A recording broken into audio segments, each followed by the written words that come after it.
past episodes of Backyard Farmer, we've had the opportunity to do different tree planting demonstrations, including springtime during Arbor Day, which is just around the corner. We've planted and demonstrated B&B or bald and burlap types of trees, containerized trees. We've done those demonstrations in the fall in support of Retree Nebraska initiative.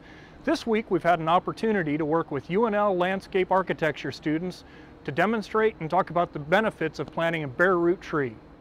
Let's walk through the step-by-step process of planting a bare root tree. Number one, you have to find and get high quality stock. Bare root stock is not as readily available as, say, containerized stock, so contact one of your local certified nurserymen and visit with them to see if they've got that stock available, and spend the time and effort to locate quality stock. Step two, getting your stock transported to the site, making sure that those roots, which are bare root, fine fibrous roots, are still covered up, aren't drying out, and you maintain the health and vigor of those roots. Identify your planting site. Of course, call DigSafe, locate any underground utilities, look overhead before you plant, and hopefully we've got a good tree for the right site that we're now going to properly plant the right way. Step number 3 or 4, depending where we're at here, is going to be loosening up the soil. Typically with a containerized stock, especially 1.5 inch, 2 inch caliper, you might be digging a hole that's maybe a foot deep.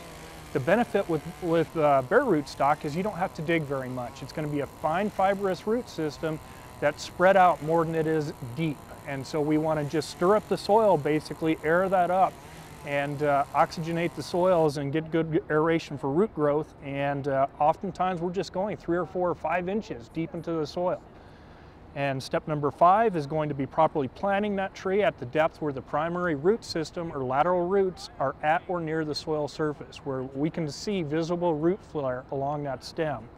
Then we're going to put the soils back in, use the same soil that came out of the hole, goes back into the hole, rake it back in, stir in the soil.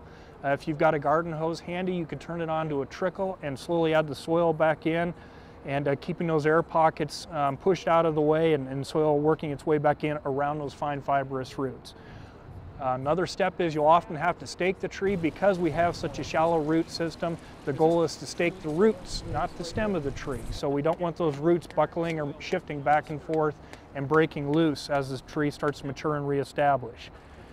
And maintain a good mulch pile. We don't want any mulch right up against the trunk.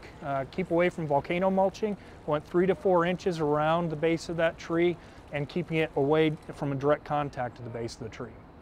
Just a few of the many benefits associated with bare root tree planting include: number 1, it's inexpensive.